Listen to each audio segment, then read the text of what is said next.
War field stabilized. Before they turn up the heat. We gotta move.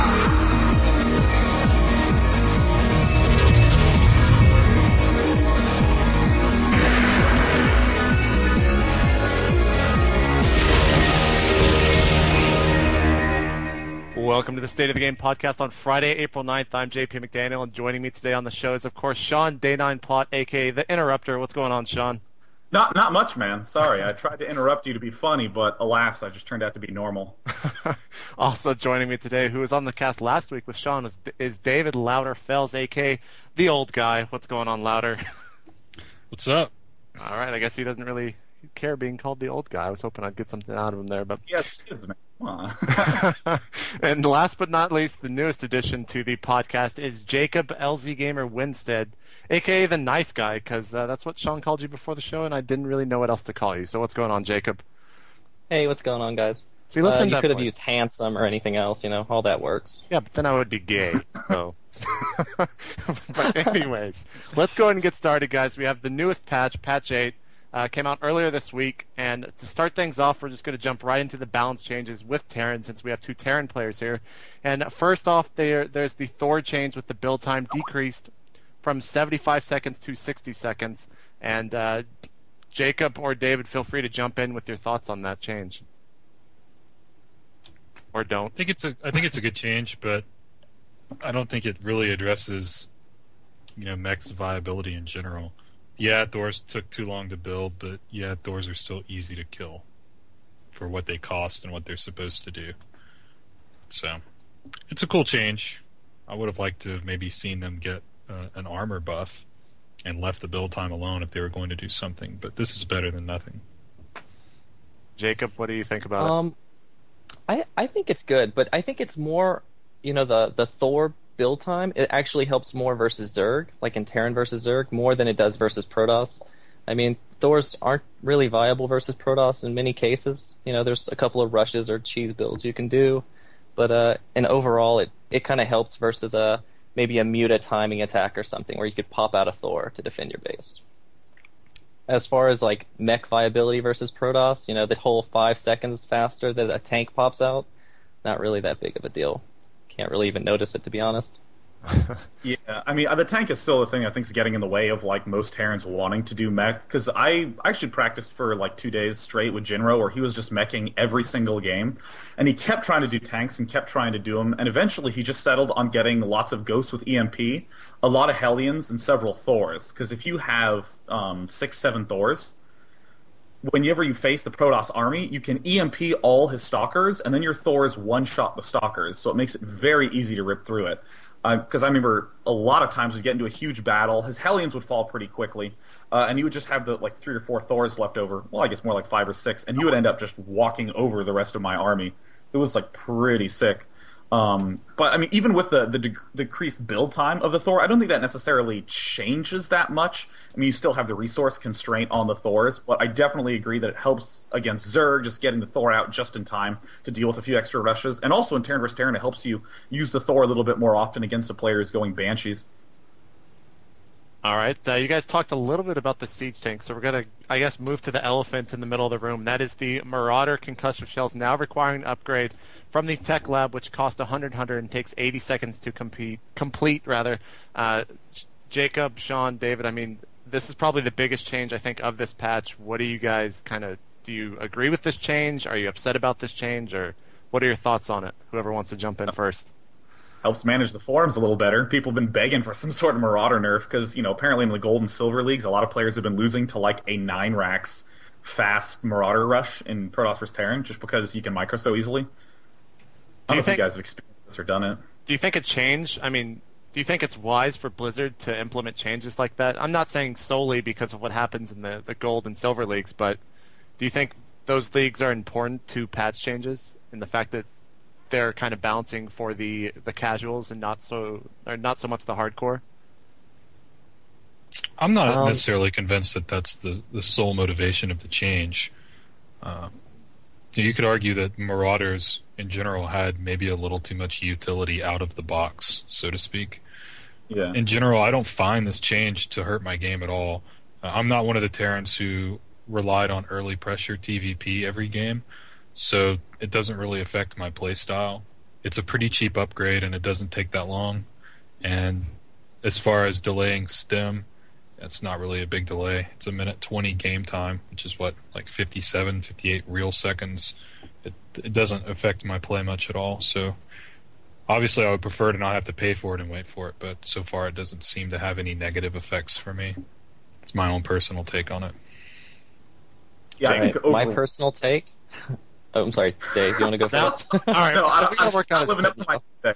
Whoever I'm not. talks Shut up, first, Dave. whoever All right. talks first is the person that goes. So Jake, you're up. All right. So, like David said, it didn't affect him. Well, it's the exact opposite on me. It absolutely affected everything in my playstyle versus Protoss. Because now in PvP, it's like, now I can't even put the threat of pressure on with like an early Marauder. Now all I have is like a Reaper Rush, which pretty much sucks. So now it's, they can go like a Zealot straight to a Robo Bay or something without even a thought that they can die to, a Marauder pressure or something. So seems like all their buildings and their tech actually comes faster at me than it used to. Yeah, can I? Yes, I yes, do you can talk. All right, sorry. Just wanted to make sure I'm not stepping on too many feet today. But like, what I actually really like the upgrade for the gameplay itself, because it creates a little bit more of, do you want to tech or be aggressive or expand? Because just throwing a little bit of money at the upgrade, I think will allow for just a little bit more deviation. Because before it was like you could be insanely aggressive with a bunch of Marauders and expand at the same time. And I just think it's a little bit cooler when you have some more timings in there. Like, okay, I need to wait for this concussion shell to finish. Even if you're doing some sort of 2 barracks early pressure, it makes it a little more interesting, the amount of money investment. So I'm personally behind it for the sake of the game, at least. It does make my Terran vs. Protoss a little bit weaker because I like having that opportunity to do pressure after I expand, like immediately after I expand. But All right, kind of to throw a twist onto the patch discussion that we have. What are some of the changes that you guys think Taryn needs? I mean, you can go as extreme as you want here, but hopefully somewhat in the fact that it still might happen. And David and Jacob, I guess this is more directed at you, as you guys play Taryn as your main races. But what are some of the changes that you think the race needs to kind of be competitive? I think that mech really needs to be buffed, and I'm really talking about the tank here. Like, the tank is 3 supply now, 125 gas, and I really would like to see it go to like 2 supply like it was in Starcraft 1, and also be like 100 gas, where it wouldn't just, kill your economy trying to make tanks. yeah. I think that would be the biggest part of the Terran gameplay that needs to be changed. David, what about you? I don't have too many issues with tanks. I wouldn't mind seeing a supply reduction or a gas reduction, maybe not necessarily both. I think their role is completely different in this game. I think maybe they were intended to be a support unit in StarCraft 1, but people found they could be used as something else, whereas in this game they really can't be used as something else. They kind of fit the role of a support unit or a defensive unit pretty well, and I don't have any issues with that. I do feel like in a lot of situations, Terran is forced to spend a little more money to counter units that the other races kind of make as the staple of their army. Like, I have to spend a little more money to counter Templars or to counter Colossus than they do to make units to counter what I'm building. I feel like I tend to be stuck in a reactionary position, but that might just be me. I really don't feel like Terran is significantly disadvantaged in general, though I do think right now Zerg is a little overpowered relative to all the races in the game.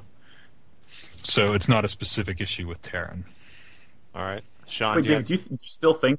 well, I'm actually curious what you just said, David, about that Zerg are the strongest. Do you still think they're the strongest after the patch, or do you not have an opinion since the patch came out like just a few days ago? I don't think the patch addressed the problem. I don't think the issue with Zerg was ever that Roaches had 2 armor or that Hydras had 90 hit points. They could roll those back and I could care less. I just have concerns with the larva mechanics in particular. The fact that Zerg can bank as many larvae as they would like over time on a hatchery, and long game situations, that can be really devastating. Also, just there's something to be talked about, I think, in the long-term cost of your production facilities in the game. I think that as you go into a longer game, Taryn and Protoss simply have to shell out a lot more cash for things like gateways, barracks, factories, stargates, starports, and Zerg doesn't have that worry. Zerg puts a hatchery or two at each base and spits out a 150 mineral queen, and they're basically granted unlimited production capacity. And in the early game, it's not something that's just flat out overwhelming, but I think the longer the game goes on, the more apparent those issues can become. Yeah, that's interesting you mentioned that, because I've seen almost every Zerg player completely focus on just defending until it gets to the late game stages and continuing to mass up larvae. It's not like in Starcraft 1 where you had Dark Swarm, so you had pushes centered around that, or the Guardian to bust in there, or something like that. Players pretty much seem to be massing Hydras and Roaches, and then when they get maxed, they hang out for a little bit, go in for the big bust, and then rally 100 larvae to the battle.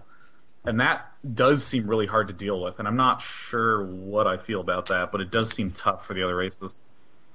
Yeah, see, I see it as something more than just hard to deal with. I see it as something that's just mechanically flawed because the other races don't have any cost-effective way to deal with that.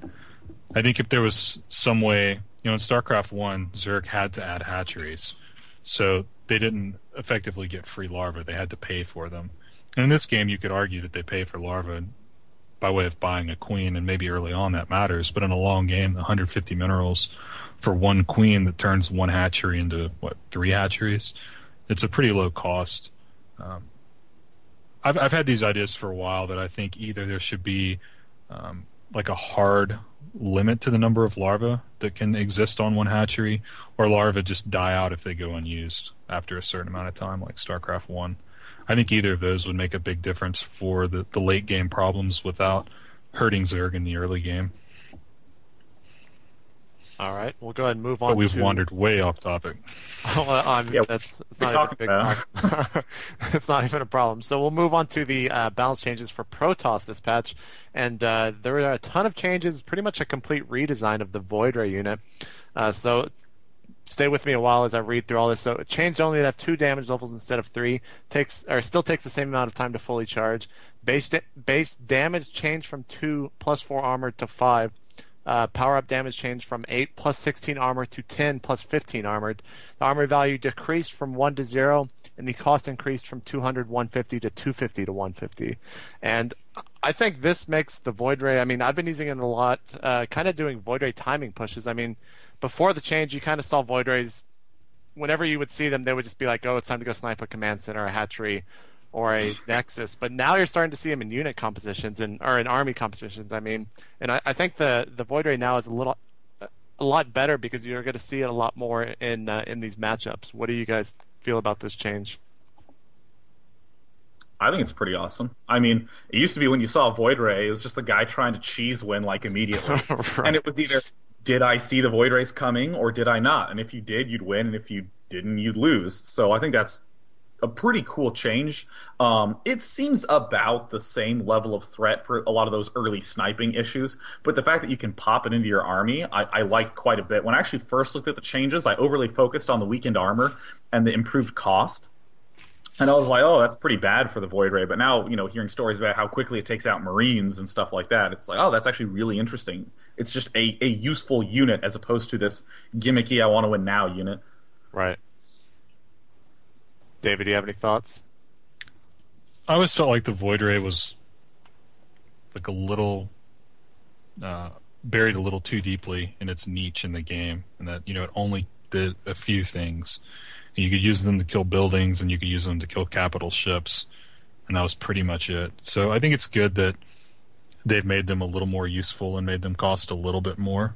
I think the concept of the unit's really cool, and I think it's important for Protoss to have a little bit more of a presence in the air in general in the game, because I feel like they're handicapped there relative to the other races. Jacob. Yeah, I'm actually pretty pleased with this buff, to be honest. It hurt my soul to watch like a Void Ray try to kill a Zergling pre-patch. It was like 5 minutes, and then the Zergling would run away and still live. I'd Yeah. be like, oh my god, this is terrible. I mean, you would But see now- a Void Ray lose to like 3 Marines most of the time too. Right, So. and and now seeing Void Rays actually be able to kill me with a unique build, I'm very pleased to see. I played a game yesterday of Taryn versus Protoss, and I was actually playing mech, and I had like I don't know 3 or 4 Thors in my army, and I was maxed. And he had like I don't know maybe 4 Void Rays in the army, and after the Void Rays charged it up fully, it took like 2 seconds or 3 seconds, and my Thor just kept exploding. Yeah, it was amazing. It's So, ridiculous. oh, How, it's ridiculous. Yeah. the same thing. I was playing yesterday, and this Terran tried to Banshee rush me, and I was just pretty much same thing. The Void Ray was charged up, but then it just swapped over to the two of them swapped over to one Banshee, and it literally took like maybe 2 or 3 seconds for it to just die from full HP.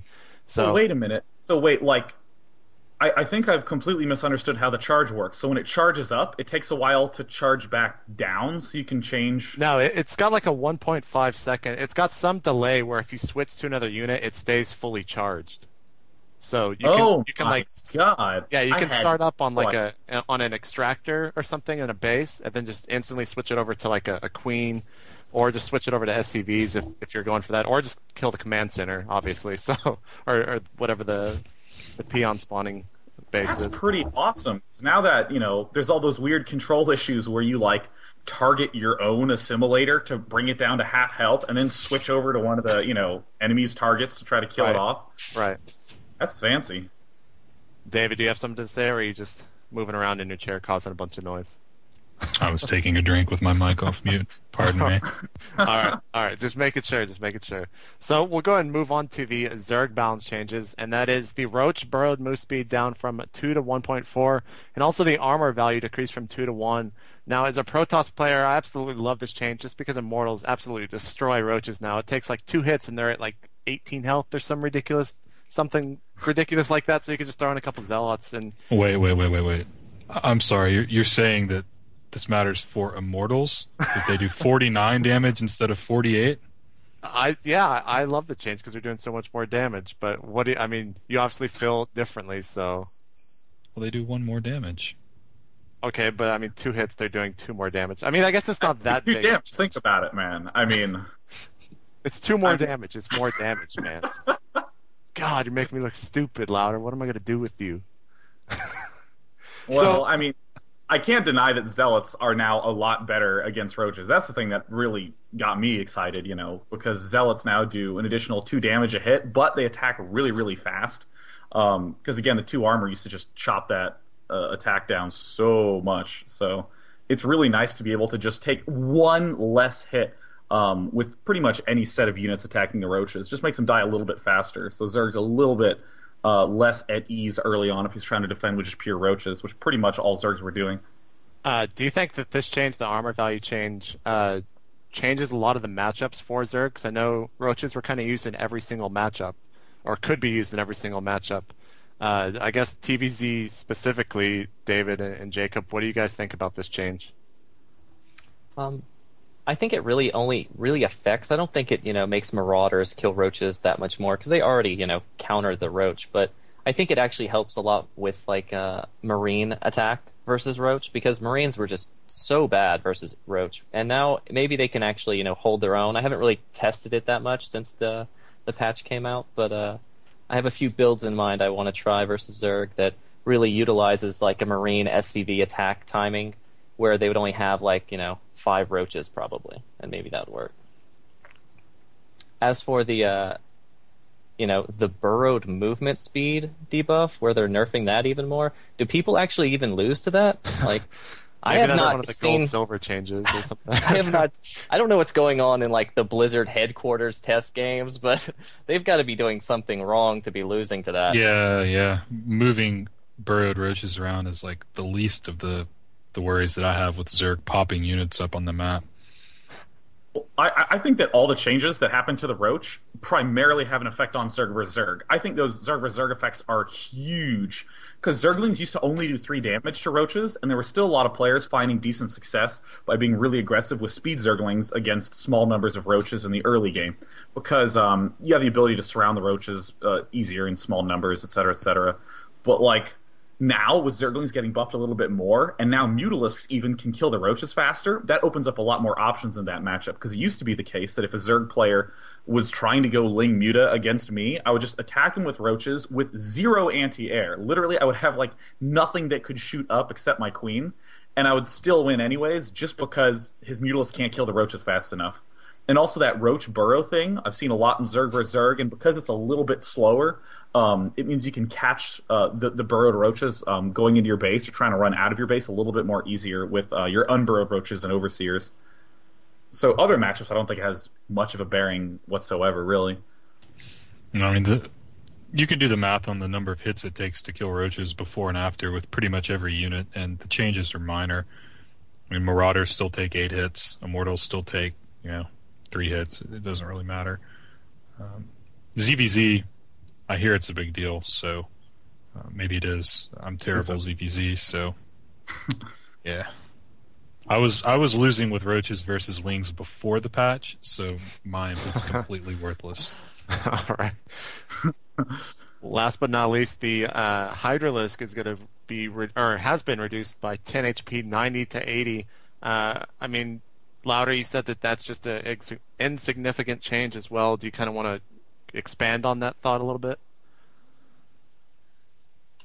Well, I wouldn't characterize it as completely insignificant. I mean, what I was saying before was that I think they're addressing the issues the wrong way. Like, I don't think it's so much about the individual unit strengths as it is about the ability to make so much so fast. But yeah, I think it's a good change for the Hydra. They are insanely cost-effective units, even at 80 hit points, just because they have such high DPS and pretty good movement speed and pretty long range once you upgrade their range.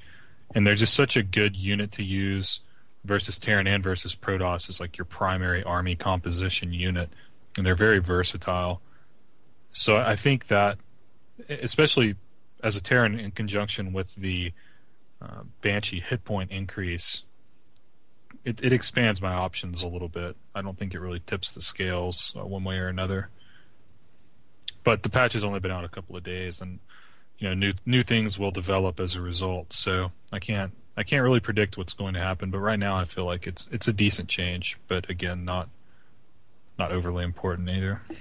All right. Sean, as a Zerg player, or I guess somewhat of a Zerg player, do you have any feelings about the Hydralisk change? It's funny. I actually am excited about it because when I play random, and whenever I get Terran versus Zerg, now a Thor one-shots a Hydralisk, which makes a lot of early pushes even more awesome. I mean, I don't think it really screwed that much up. I actually think it, like Ladder was saying, it's one of those things that opens up options.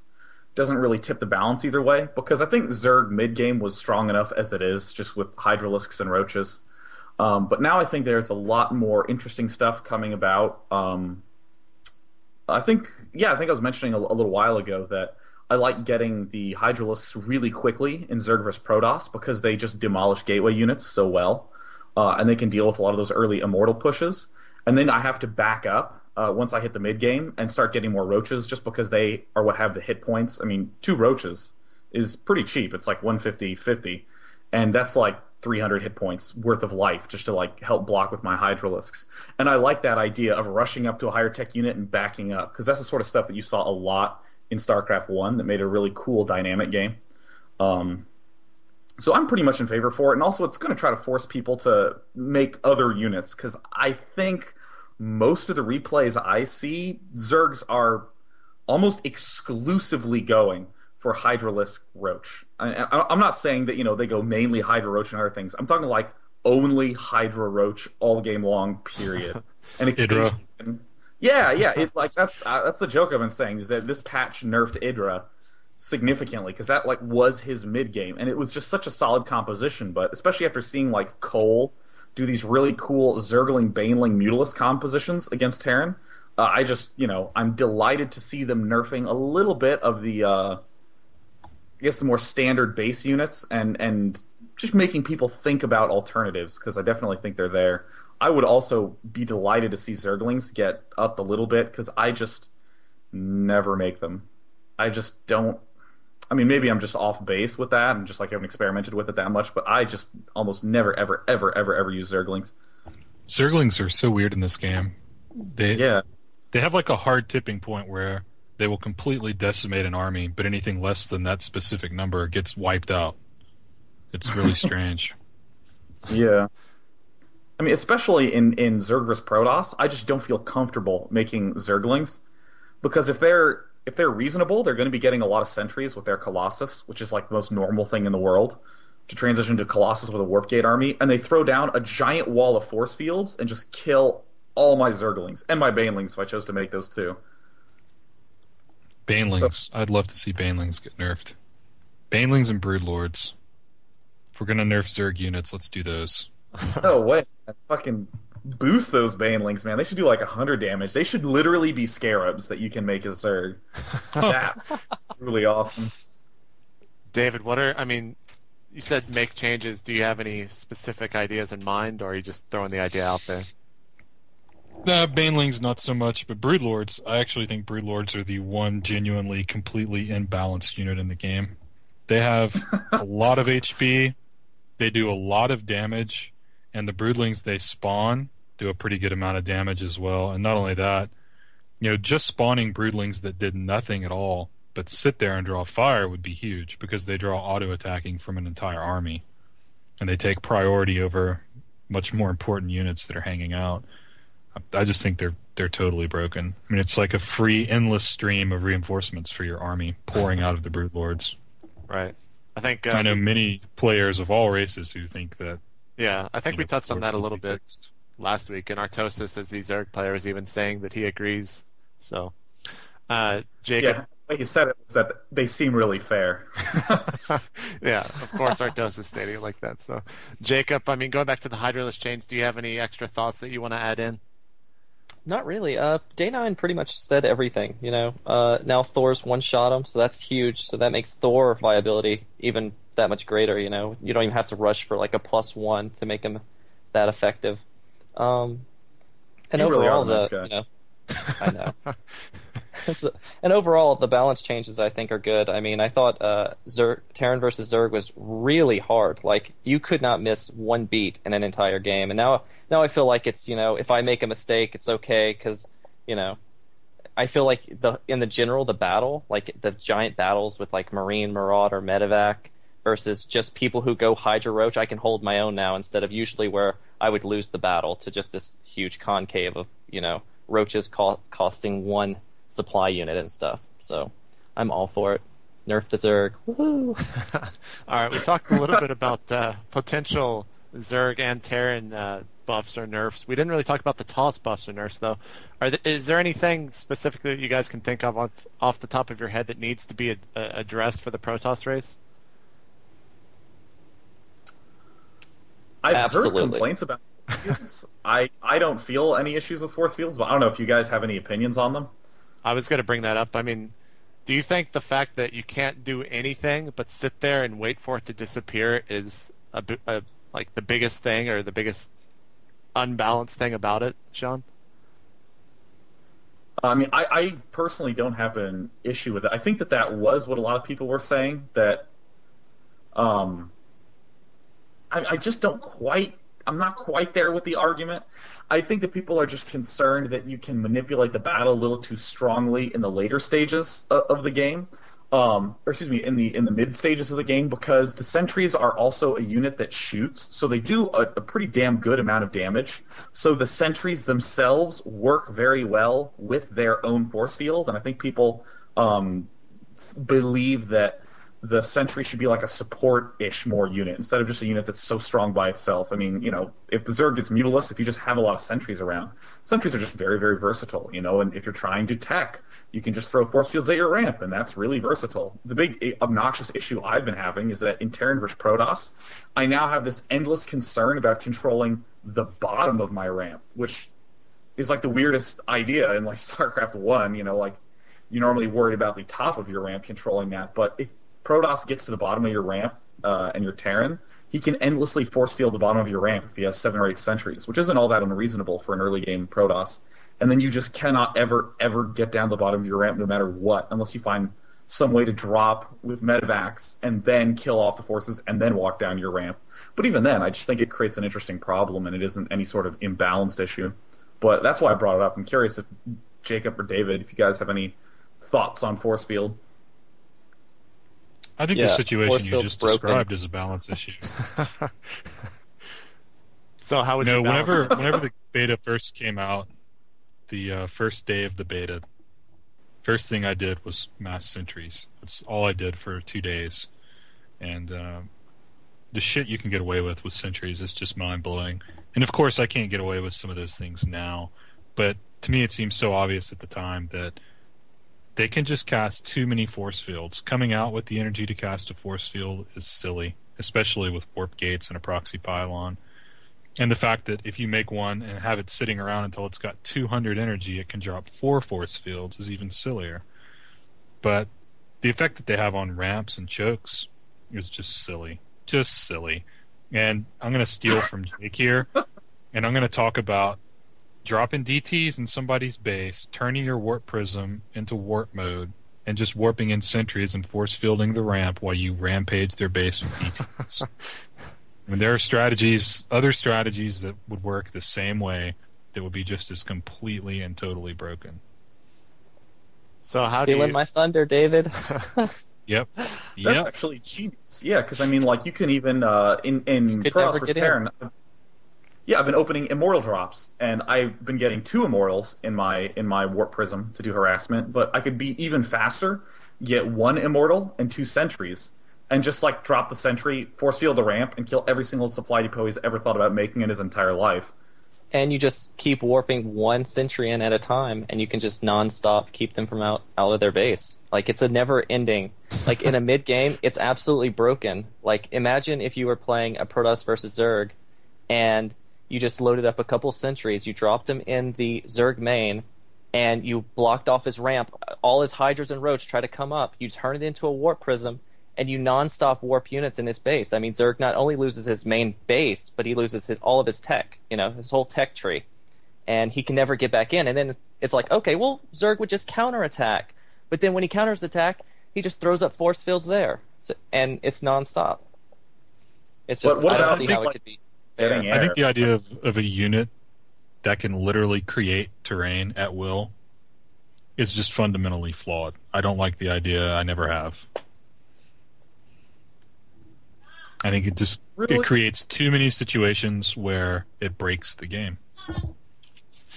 What about if it was destructible? Would you feel more comfortable with it then? I personally. It would depend on how long it took to kill it.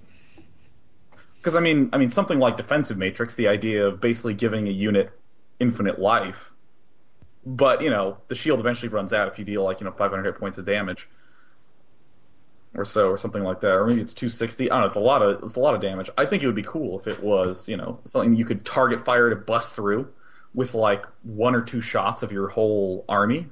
But in the later stages, if you try to throw down 10 force fields, it would be a little bit too long to try to. Yeah, it just take wouldn't all be of them. effective. Yeah, but I think it would help in the No, that's what I'm saying. Is that it would be really interesting. fucked up situations, like early game in particular, where they're using it to abuse ramps and whatnot. Personally, I think a big problem with it is the fact that you can put it wherever you want and just push units out of the way. And you can actually use it to strategically push units back and keep them out of range of other things and whatnot. I think it would be an interesting dynamic to see how the game played out. If it didn't push things out of the way, it had to be cast on empty ground, like starting a building. All right. Huh. That's actually an interesting idea. All right, so hopefully, maybe Blizzard's actually listening to this thing, and they'll get some ideas from that. If we see a patch change next week or the week after that, then we know where they got the idea, and we can boast ourselves. But anyways, moving on to some of the other topics, leaving the patch notes behind. I guess we'll start. I'm going to kind of jump around with what I told you guys, and start off with the topic is how much has StarCraft 2 already evolved in relationship to StarCraft 1, and what are some of the things that you guys still view as unexplored territory? So whoever wants to jump in first, feel free. Sean. Not me. 1, 2, 3, not it. All right. One thing I not think it. that we're going to see with this game is insanely precise builds. and timings. Things were really precise with StarCraft 1, but in this game we have all these crazy replay and observer tools, and we also just have these huge communities right off the bat that are making videos and writing articles and sharing all this information. We have all these events that are casting things all the time, so the information's out there. And I think the builds are going to end up getting really ridiculously fine-tuned because of just the information being out there, and also these tools that you have that you can watch income down to the minute. I was watching a game earlier, and it made me think of this, watching Jake play some games with his sim. And one of them, they were playing a TVZ. I don't even remember who was what, but basically someone tried a bunker rush, and the Zerg pulled a bunch of drones. And I was just watching the income panel and kind of glancing at my watch. And there was about a 35-second period where the Zerg's income per minute was like 450 less than the Terran. So you can pretty easily guess how things like this could be used to actually calculate your builds and understand, okay, if I do this and he has to pull drones, I'm costing him X minerals for the next 30 seconds. And you can abuse that. That's just one small example of how I think that's going to come into play. But I think that's something we'll see in the ongoing evolution of the game. And one thing that I actually like quite a bit about that is I don't feel like it necessarily... Actually, I just straight up do not think that it makes StarCraft 2 somehow easier. Because, anytime you give someone all this data, it's really hard to process, like all of it. Like what you just said, David, I had never even thought about. And that's, like, awesome to me. But now I'm thinking, well, if I want to do that, that would be a lot of work, with one of my builds to stop here, look at my watch, write down the timing, and all that stuff. So, that also is something that I think is a lot like StarCraft 1 in that there's just these big, big, big skill gradations. And also just one thing I wanted to mention that I think is super interesting is how the servers just differ. Like on the American servers, players tend to sit back a little more passively to get the right unit composition or the composition that they want, and they move out with just these big later game armies. A lot of people on the Asia servers are a lot more aggressive and have some weird gimmicky stuff. I think that the Euro players have a lot smoother build orders that are a little bit more well thought out in terms of the timings. I don't know if you guys have this opinion, but I definitely notice big differences between like the different servers, just the way the replays function. Honestly, I don't watch that many replays, so yeah. Dave, you're on your own here. I watch a lot of replays, but I don't think I'm at the level where I can tell the minute differences like you are describing, so I can't really chime in as well on that. But I do notice I guess. Well, I was going to say, I do notice that America is kind of, like you were saying, how they're more laid back. And watching some of the Korean replays from the replay pack, which I forgot the name of, Sean, maybe... Yeah, I think you can find that on TL.net in the replay thread. But watching that, a lot of like you were saying, they're super aggressive. You see some of the Protoss players, they'll just spawn like a Zealot and then a Sentry and then just go attack or harass with that, just right off the bat. And I think that... Yeah. I don't know who you guys are playing with or watching on the U.S. server, but I feel like the U.S. server is a cheesy shithole. That's why I play mostly customs. Yeah. Definitely there's a lot of cheese. And I think that's just... Tournaments, too. Yeah. That's definitely very prevalent in tournaments as well. But, do you think that's just kind of like the cheese is a factor of the game that players are just going to have to deal with? Or do you think that eventually... Yeah, do you think eventually it's going to become where, there's never going to be one cheese build where it's always going to work? It's always just going to be like, well, I know what to do now after... Because everyone says you only lose to a cheese build once, I guess is what I'm getting at, so... Are you at all Dude, worried? I lose to bunker rushes all the time, man. Yeah. Allow me to prove that wrong by just claiming about how awful I can possibly be. And the only reason I was really bringing up the idea of these different servers is just to show how... There's a great possibility for a lot of different styles, and I just think that is very, very cool. Right. But, when StarCraft 1 first came out, no one really... I guess it launched in America before it hit Europe and Asia, correct? I'm not exactly sure about that. Yeah, and people play with one hand, so, I don't...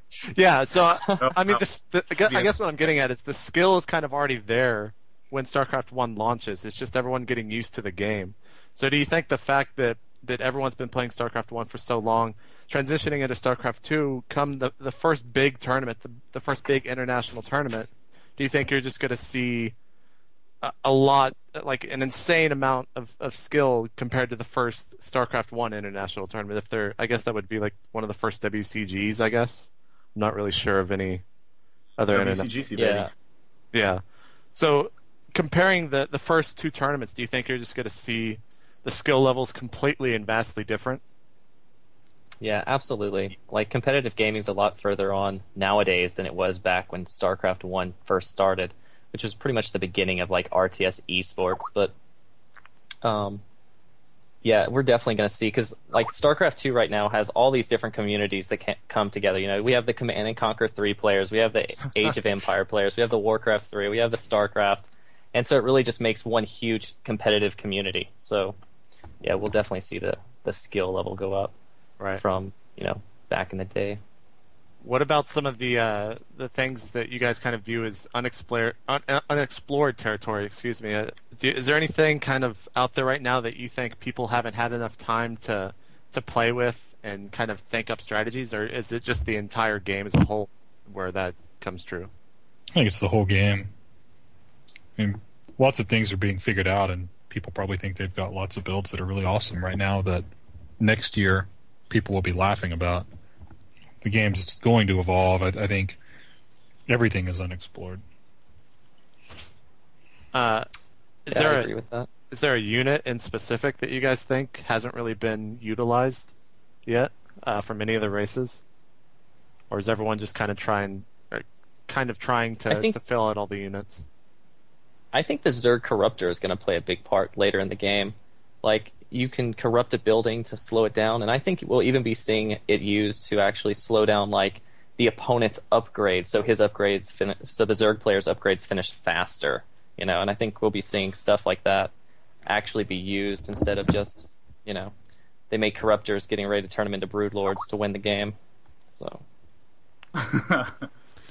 Sean, you actually just got back, and I want to get your opinion on this. What are some of the things that you think are still unexplored territory for StarCraft 2? Is there anything in specific that you think...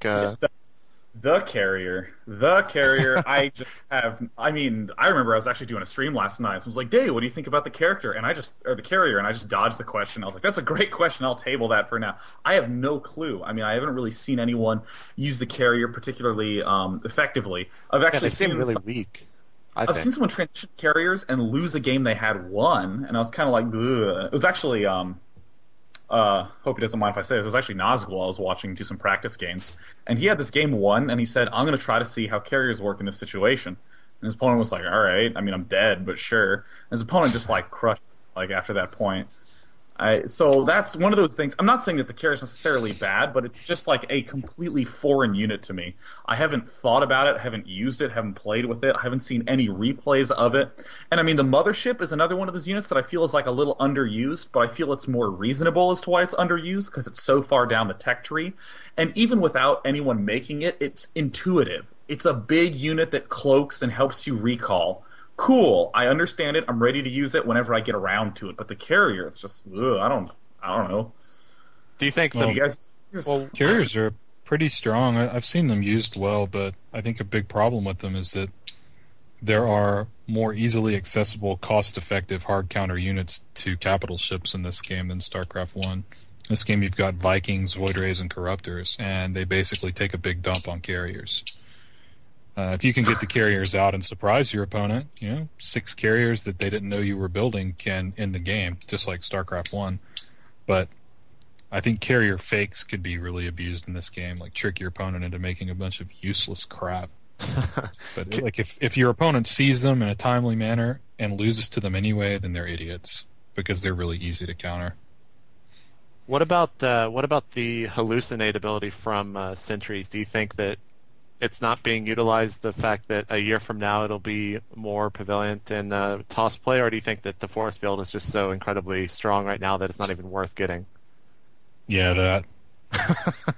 I just threw that in there because I knew it was going to be the agreement among everyone, so I guess I kind of trumped that question there. But I saw in a lot of the Korean replays from that replay pack, again, going back to that, where they would get the hallucinate before they researched Warp Gate. I'm not sure of the research time of hallucinate, but they would hallucinate a Phoenix and then use that to scout the entire player's base.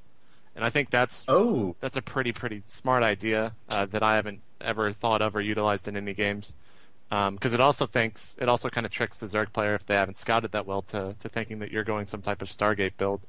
But I can't really think of any other abilities off the top of my head or units that aren't being utilized.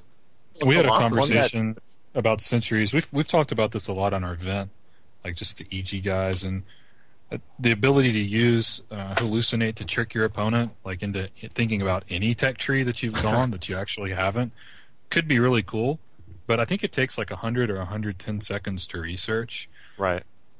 So it's kind of a big commitment to get that. I mean, it occupies your core for a really long time, and it is 100 gas kind of early in the game as well. On top of the fact that sentries do eat up a lot of your gas in general on one base. I'm not sure how viable that is to use it to trick people or for scouting, but time will tell, I suppose. What about using it in like an army composition to throw down a couple like fake Colossus or something to where your units will focus fire the images? Do you think that's something that might become more prevalent, or is there a lot, since there's so much detection, or not so much detection, but since there's like scans and things like that, they can easily spot the false Colossus, or I guess is what you would call them, and just not even target them? Well, the problem with that is... Yeah. You want to Go take ahead, this one, nice Dave? guy.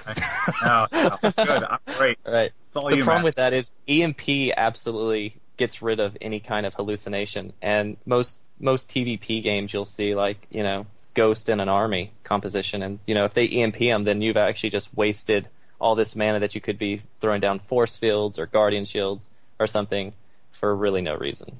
It could be viable, but on the note of hallucination, though, I have lost a game to where someone has actually went a Phoenix to scout my base, and I saw the Phoenix, and I had no idea it was a hallucination, and I didn't even think twice about it.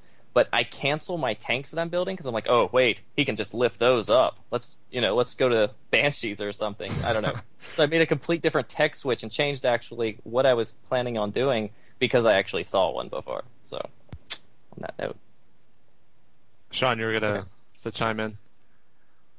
Uh, Or did you yeah, forget your thought? yeah.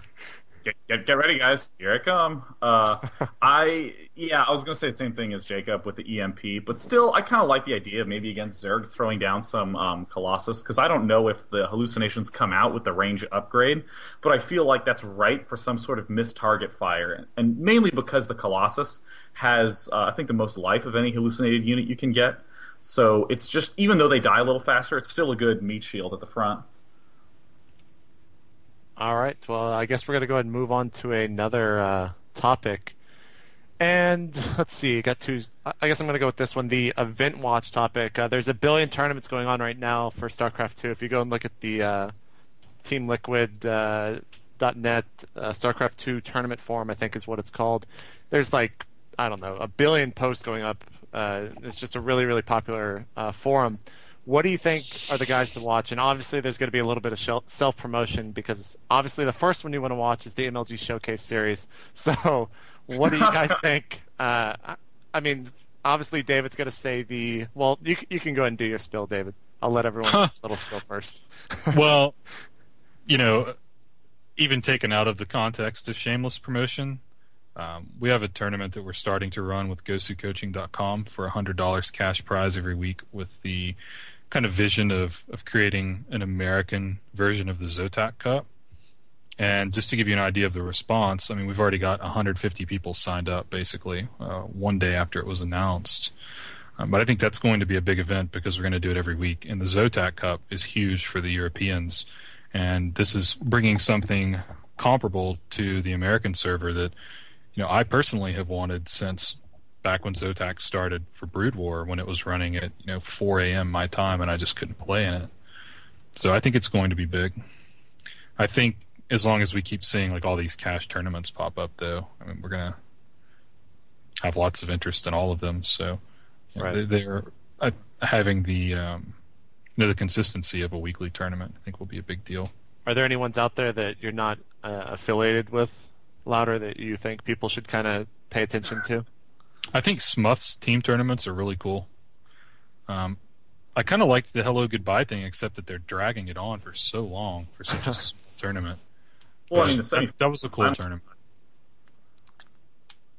But yeah, I think Smuff's team tournament's really cool. Like the Triple Strike Cup, I like those formats. I think that's interesting. I'd like to see more of those. Sean, I guess you can go ahead and do the ridiculous amount of podcast, or I mean not podcast, tournaments that you cast and kind of promote. Yeah, those. I mean, I pretty much cast all the tournaments these days. I mean, I do the Zotac Cup, I did the Fragster DE show match, I do the MLG show match with you, I did Smuff's Team Battle, I'm doing the Hello Goodbye tournament tonight and tomorrow night. If you just want to hear me talk, you can tune into one of those. In terms of playing, the only one I'm playing in is the oh god, I can't believe I'm zoning out. It's the HDH Invitational. There we. Jesus, sorry, that was embarrassing.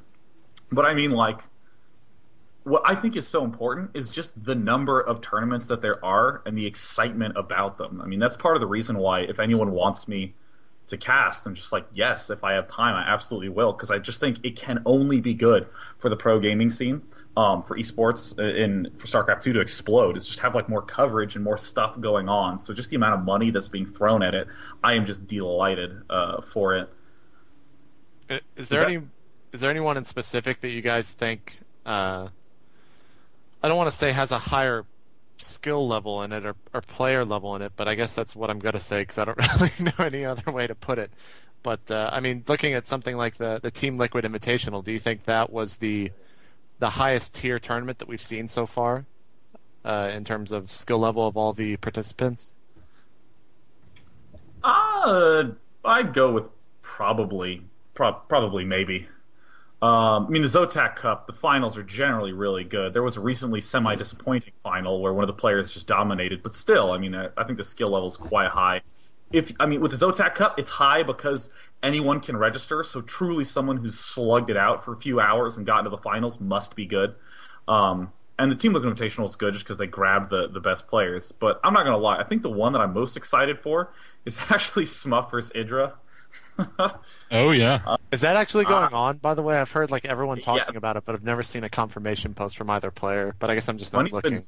Money's been transferred to Nazgul for escrow, so I think they're just trying to arrange a time. And again, I'm desperate to cast. I mean, me and Phil are going to do that if that can come up. But I mean, I am excited. Jacob, do you have any? You don't really cast. I guess you're involved a little bit with the Ghost of Coaching stuff. But is there any one particular tournament that you pay attention to? Well, I just follow the tournaments that I win, so that's like all of them and stuff. So, I just do my thing, so. All right. So, David, do you have anything to add, or were you just talking, or what? Am I not? All right. I didn't say anything. Yeah, see, I go off Skype, like, lighting up, so every now people, like, breathe or something. And then I'll just... Anyways, that was awkward. So thanks for breathing, David, you big jerk. So anyways, let's go on to the last topic. The Rising Stars topic. This kind of comes into play with the new tournaments. And that is, like, how does one gain reputation in StarCraft 2?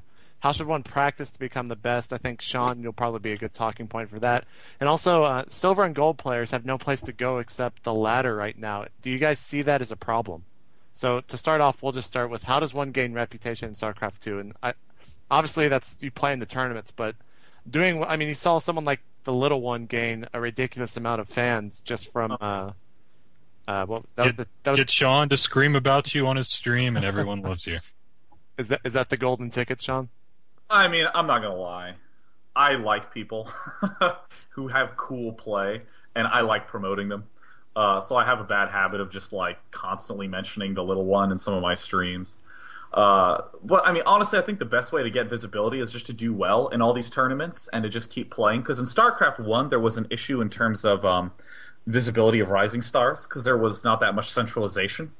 And even in the last few years, there's still been a good bit of fragmentation in terms of just the community knowing about the skill of a lot of players. I mean, for instance, like Sen is one of those players who is so scary to me. he is so frightening as a StarCraft player. But he's very modest and very quiet and just would practice on private servers. But in StarCraft 2, with all these events coming out, if you get the chance to play in them, there's just such ridiculous coverage that only good things can happen. And also, I think one of the other ways to get a lot of notoriety is just in terms of contribution. There's a lot of pretty decent Platinum players that you've never heard of, but the few that do stream get a lot of notoriety. I mean, for instance, every time I eat lunch, I watch your stream, LzGaMeR. Like, before you're playing in any tournaments, I'll just sit down and watch you. I would, like, watch Greetorp stream, and I'd be like, wow, I like watching these players play. They're doing cool stuff that, is working really, really well. So, I mean, any sort of contribution you can do is definitely good. Was there a second part to the question? Because I'm just going to go ahead and pass that up, because I did a lot of talking there. Well, I mean, there's like 2 or 3 parts of the question, but I'm going to stick on this part specifically, because I want to go into the fact that a lot of people, this is, I guess, more directly related to me, but a lot of people are always PMing me to try to get into the polls that we throw up for the Showcase series, and they're always saying, like, well, I'm first in so-and-so Platinum League with whatever win ratio, et cetera, et cetera. But for me, I mean, I guess the Showcase series isn't the type of tournament to where I just want to throw in like a completely unknown player because he might just get absolutely crushed. Or, I mean, there are the small, not small, but there are the chance that he's going to actually do extremely well. But do you think that playing in tournaments is a better way to kind of get a reputation, I guess, than simply playing in the ladder? Is that for me? Whoever wants to. We'll let Jacob take it. Coverage is going to get more attention than the ladder in general. Yeah. Do you think when the game launches that the ladder will be a little bit more of a, I guess, a selling point for a person to say, yeah, I'm first place on division whatever in Platinum? And since it's beta right now, people aren't really paying that much attention to it? I'm really hoping so, because right now, you could be first in, division 4,345,000, and it really doesn't mean anything, Yeah. So I really hope they fix that when the game comes out, that there's actually like a universal on the server ranking page, It's like, okay, well, I'm ranked 7th on the server, instead of, being like, well, I'm first in my Platinum division, but I can't beat any of these other people who are first in their Platinum division kind of thing, right? Right.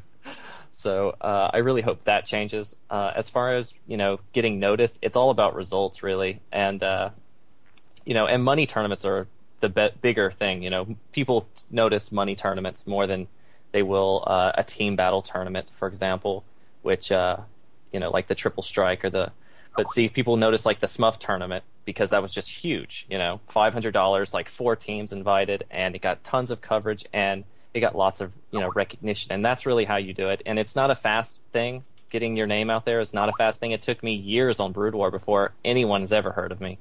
So, yeah. They still haven't. Oh.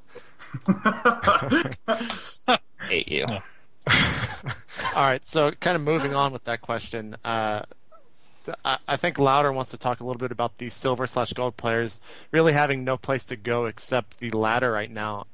And is this a problem? So, Louder, here's your platform. Go ahead and take it. Well, this is sort of what we started GoSuCoaching.com, the website, for, was to have some resources, put up some videos from good players and some articles to have something to teach. And also to build a community of people where they can contact each other just to find practice partners. Because when you're on, if you don't have friends on your friends list, like you're just out there. Like there's nothing else to do but ladder. People coming from different games that didn't have a million friends from StarCraft 1 to add, without chat channels, they're just kind of like floating around in ladder games with no one to go to and just play some friendly practice games and experiment. And something else we're doing to try to encourage those players to think about playing more competitively, or to think about things in terms of getting better, is we're just running a weekly tournament for people below the Gold League, where winners can get some free lessons and get connected with other people who take lessons and who read the content on our website. So we're trying to kind of focus on building a community that's all about the people who are the lower tier players trying to get better. All right. I mean, does anyone else want to chime in on that? On how the silver/gold players really have no place to go. All I'm right. trying to give you this one, LZ, man. I have things to say, but man, please go ahead. We're gonna have to rename him to the quiet guy instead of the nice guy. You're losing Yeah. your nice guy status. Dang it. No, Wow, but, he didn't say damn. He says dang. That's like yeah. I don't Oh, cuss. cruddy What do you crap want me to buggins. do? Exactly. No, but yeah, it really is sad, for like the silver and the copper and the bronze, or however many divisions there are below players. So, but definitely the Silver Stars tournament, big thing. So it gives them a chance to play, on a competitive level with people of their skill level. So all for that. 2 thumbs way up. all right, Sean. I think it's your turn. I am delighted that there are events around for Silver League players and lower, because, I have a friend, Devin. I'll just happily say his real name on the podcast. So Devin, he has never played any RTS games really at all. He's just, a programmer who's been into games. He did a lot of Halo 3 and that sort of thing. And he got put into, like, the lowest division possible, like the Copper division. I don't know if they have, like, the Tin and the Zirconium division. They're going, like, way down. He is, Pewter. yes, seriously. Really low division. And he has a great time playing, and it's pretty even. And now he wants chances to like test his skill in big events. He's like, hey, do you know of any like Copper League tournaments? And I'm like, I do not know of any Copper League tournaments. It's the Copper League. There's like no sponsors ready to dish a bunch of money at that. So I'm always elated to hear that there's Silver League and lower events with a reward that a Silver League player would want too. All right, Sean's kind of being modest and not promoting his Day 9 dailies, but I definitely think if you're looking to get better... Is it time for that? Well, no, I'm just saying, like, one of the best ways... There's so many things that you talk about on that for kind of like all levels of play in StarCraft, where even the most go-to person can kind of just tune in and say, like, oh, that's interesting, or oh, I didn't think about that. Or the most newbiest person could just tune in and just get a huge, huge amount of information from watching that. So definitely check that out at livestream.com/StriderDoom. Everything over there is VOD 24 hours or so after the cast. So that's one thing that's really, really cool. But yeah, that's one thing I would get to say on my streams. That I'm like, the VOD will be up in 24 hours. And I get a lot of angry people be like, where is it? Yeah. Oh, yeah. I deal with that I had to deal with that crap like every Saturday for the MLG thing, because they're always like, where the hell's the cast? What are you doing? You're destroying Starcraft. And I'm just like, it's YouTube, man. Like, what do you want me to do? It's uploading right now. If I owned YouTube, I would try to speed it up. Exactly. I don't have enough money to get a controlling interest in Google yet, so I just want to briefly make sure I articulate that URL properly, because I get so used to just saying it really fast that a lot of people miss it. But it's Strider Doom, StriderDoom. It's a reference to an amazing team in Marvel vs. Capcom 2, the good old Strider Sentinel Doom team. So yeah. On that note, a little bit off topic, did you see that Marvel vs. Capcom 3 is apparently getting announced soon? It's going to be April Fool's joke. You think? Dude, I still got an Insta Snap nerd boner. I couldn't resist. It's like, I must play. Yeah. I glanced over that the other day. It was kind of cool. Looking forward to that. I wish. Yeah, I think that's probably... It never really got notoriety in the esports community because it's... I guess fighting games in general are always just kind of like Evo-centric. But that's definitely one of the best games to watch, I think, in the fighting game community. Absolutely. But, as we're completely off topic here, I think we're going to go ahead and wrap things up. We didn't really cover any matchups this week. That's one thing I definitely want to do. I'm just not sure how to approach them, because, there's a billion different openings that you can do in a certain matchup. So maybe we'll just stick to, like, builds or something. But if you guys have any suggestions, feel free to post in the, the State of the Game podcast StarCraft 2 beta thread. I forgot the name of the thread, but it's there on TL.net. And what else am I missing? Also, I actually just got the, for those people out there who watch the MLG Showcase series, I did just get the Little One's contact info. So hopefully we will be able to arrange that matchup for this weekend if you're listening to this on Friday or Saturday. I guess we'll go ahead and do the shameless promotions. So Jacob, go ahead and promote yourself. You can do your stream. And I think All you're right. coaching. You can watch me pretty much all day, half the days of the week, by www.livestream.com/LzGaMeR. Also visit our website, gozucoaching.com, and be sure to watch the Day 9 dailies. I'm gonna do this for you, Sean, because even if no matter your skill level, you can always learn something new, and that goes for me as well. Also, I want to apologize to you, Jacob, the other day for asking for your MSN while you were live streaming. Oh my god. I should have blocked you just for that. My God. The best part was I had no idea you were streaming. I asked you for it, I alt-tab, and then I go to TL.net and see that you're streaming. I open it really quickly, see my PM on the thing, and then everyone in the chat just starts laughing. And then I decide to message you right after that in the middle of a fight, and I'm pretty sure you still won I was the fight. in the middle of a game, and all I kept doing was getting alt-tabbed because random nerds were just adding me, and I was getting so mad because they were doing it just for fun, and I knew they were just doing it like that. So did you just end up blocking like all people that aren't on your list, or Absolutely. Yeah, that's pretty After much about the 10th alt-tab, I realized, okay, let me sign off real quick. So, yeah, apologies for that, but it was pretty hilarious. Maybe your stream enjoyed the hilarity factor. But Sean, you really don't have to do that much promoting, do you? Everyone kind You guys are so nice to me. Thank you. Well, since you guys have been kind enough for me, I just want to say that stream interruptions have been some of the most stressful moments of my entire life. Like, seriously, I'll be doing a cast, and I'll be really into something, and it'll be for someone else's site. So I'm trying to do a really good job, and it turns out I left AIM open, to my roommate's like, "Hey, can I have some of your half and half? I hate coffee black." And I'm just like, "I'm in a cast!" Trying to pull it off the screen really fast. So I close it, and then messages me on Skype. He's like, "Why'd you turn off AIM, man? Can I have your half or half?" Not turn that off. Then my G-chat window pops up, and I'm like, how dumb am I? I left 8 messenger programs open during this cast. Yeah, I think I've definitely messaged you during a daily on Skype and not really known that you were doing the daily. Yeah, I don't mind it too much if it's during one of my dailies, because it's like my own show, and there's this kind of gritty, you get to see me producing it as it happens sort of feel to it, and I like that quite a bit. But if I'm streaming's hard. Streaming's just hard, man. It is. Just getting work right. I remember I was doing the Fragster.de show match between Cole and Spell that was really awesome. Awesome play. You should definitely check that one out. But I got an overlay, and I tried to put that one up on the stream, but because the live stream studio lags my computer, I could only turn the overlay on and then completely remove the studio. So the overlay was just up there even when my webcam was on. So it's this giant black rectangle just next to my face. So I'm trying to put my arm up and rest on it to try to play it off cool. I don't know, but a lot of funny things happen when you start streaming yourself.